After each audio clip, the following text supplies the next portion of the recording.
Угрозы сменились на поздравления. Путин меняет тон в отношении одного из главных врагов. Франция нанесла удар по российскому флоту. Как ответили в Москве? Дальнобойные санкции бьют все больнее. Топлива теперь не хватает и в Подмосковье. Правительство принимает срочные меры. Чемодан, вокзал, Россия. Старый союзник Москвы готовится отменить безвиз. Шокирующее заявление президента вызвало бурную реакцию в соцсетях. Что это было? Цинизм или излишняя осторожность в высказываниях? Вчерашние друзья Кремля занялись русофобией. Спецслужбы хватают московскую агентуру.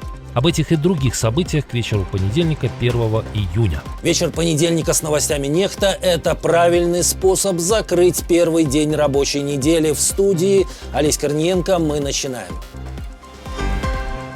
Путин прислал письмо тому, против кого ведет настоящую войну. Правда, в послании Николу Пашиняну от хозяина Кремля нет угроз. Наоборот, поздравления с днем рождения.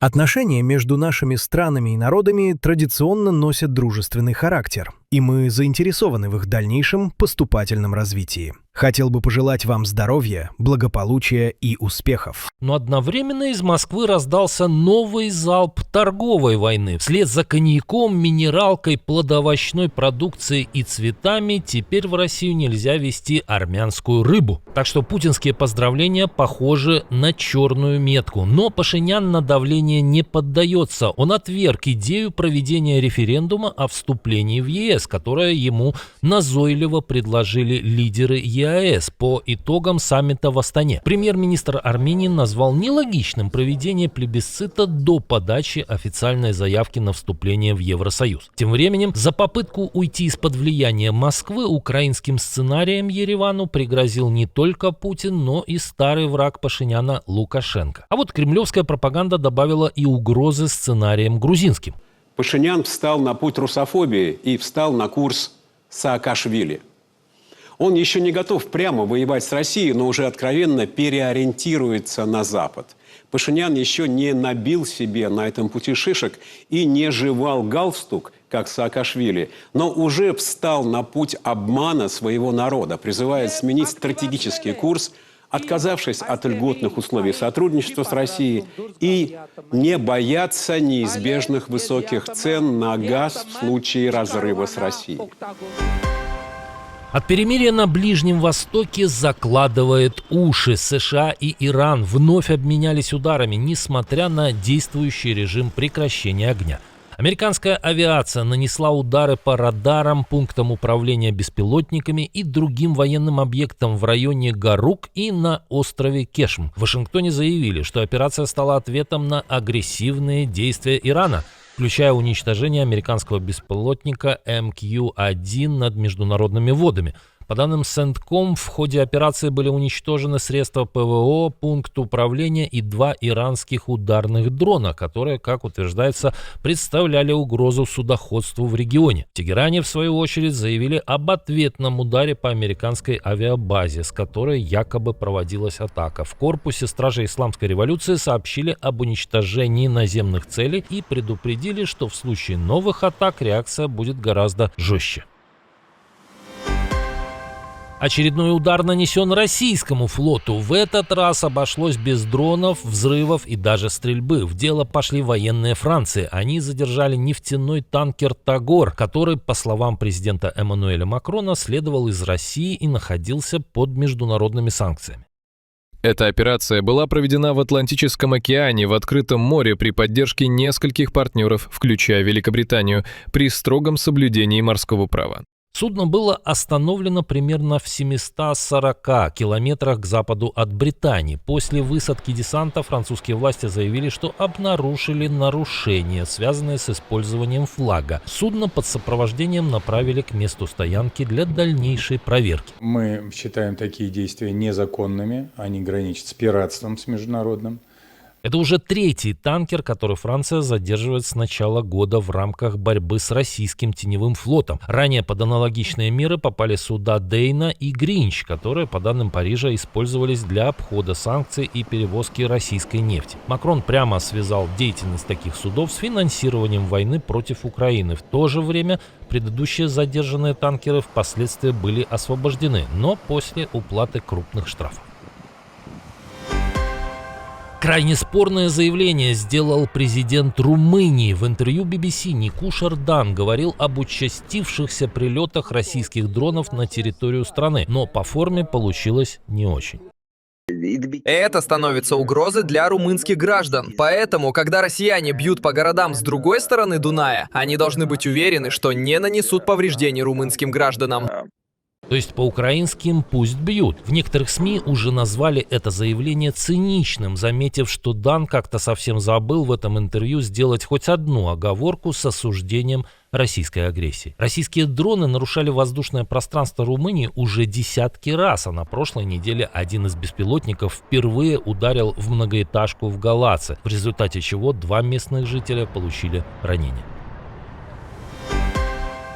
Операция украинских защитников «Топливный локдаун» приносит новые результаты. Ее плоды ощущаются не только в аннексированном Крыму, где накануне ввели талоны на некоторые виды бензина. Топливные ограничения стали появляться и в Новой Москве. На некоторых АЗС появились объявления о временном лимите на продажу бензина, не более 60 литров в одни руки. Ранее аналогичные меры ввели в оккупированном Крыму, где водителям разрешили покупать не более 20 литров топлива за один раз, хотя помогают эти меры слабо. А кое-где уже пересели на лошадей. Выглядываю в окно, смотрите, мужик, у него сзади написано «Газпром» на куртке, и он на коня пересел, потому что нету бензина. Капец, дожились, блин.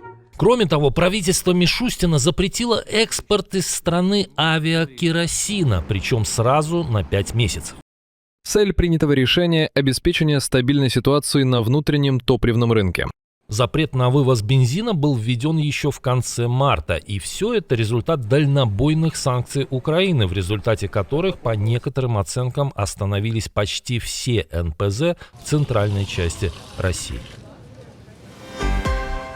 Союзник Кремля в Европе может пойти на неприятный для Москвы шаг. Сербия может лишить россиян безвиза. В Белграде обсуждают такую возможность в рамках сближения с ЕС. Об этом сообщил «Известиям» глава парламентского комитета по вопросам диаспоры Драган Станоевич. По его словам, власти уже занимаются приведением визовой политики страны в соответствии с европейскими нормами. Есть заявление, чтобы к концу 2026-го сделать все это. Но, насколько я знаю, все это должно быть выполнено за полгода до вступления в ЕС. Хотя само вступление Сербии в Евросоюз пока остается делом не ближайшего будущего. Безвизовый режим между Россией и Сербией действует с 2009 года и долгое время считался одним из символов особых отношений между двумя странами. По данным сербских политиков, ЕС добивается не только его отмены, но и сокращения числа выдаваемых россиянам видов на жительство и гражданство, а среди других требований фигурирует отказ от прямого авиасообщения с Россией и постепенное дистанцирование от энергетического сотрудничества с Москвой. Мощный взрыв на Мальте. Это ЧП произошло на заводе по производству фейерверков. Столб дыма, поднявшийся над предприятием, был виден почти во всех концах этого небольшого островного государства в Средиземном море. Несмотря на шокирующий вид, в результате травм получили только 2 человека, которые вышли в поле неподалеку, и местный курьер. Жертв могло быть гораздо больше, но, к счастью, взрыв произошел в 6:30 утра. В результате повреждены магазины и дома в округе. Местных жителей эвакуировали, так как даже спустя несколько часов после инцидента были слышны новые взрывы. В мае 2018 года на этом же предприятии случилось такое же ЧП. Тогда серьезные травмы получили 2 человека.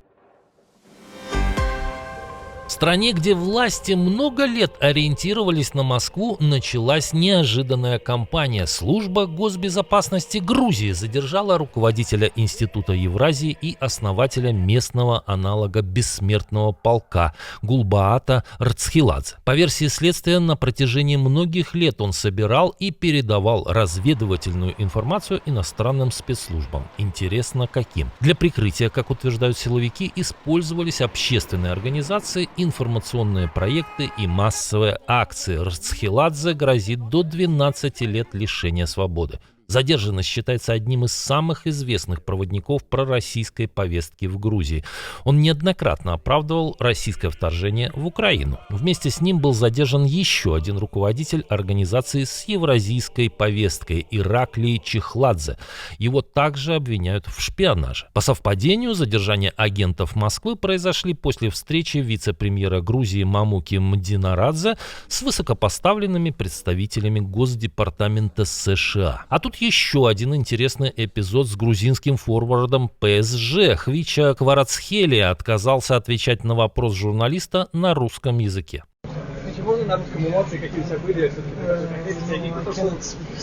Сомнительно, чтобы футболист не знал русского, ведь ранее он играл за московский «Локомотив» и казанский «Рубин». Годовщина самой крутой операции Службы безопасности Украины, ставшей легендарной «Паутины». Тогда в ходе атаки 117 FPV-дронов были поражены 41 российский самолет, включая стратегические бомбардировщики Ту-95, Ту-22М3, Ту-160 и самолет дальнего радиолокационного обнаружения А-50. В СБУ оценивают ущерб более чем в $7 миллиардов. Спецслужба опубликовала новое видео тех ударов по российской стратегической авиации на военных аэродромах Белое, Дягилево, Оленье и Иваново. Операция готовилась свыше 1,5 лет в условиях строгой секретности. Как утверждают в украинской спецслужбе, ее целью было не только уничтожение дорогостоящей техники, но и демонстрация того, что даже глубоко расположенные военные объекты России остаются уязвимыми для ударов возмездия. Спасибо, что досмотрели до конца. Увидимся утром.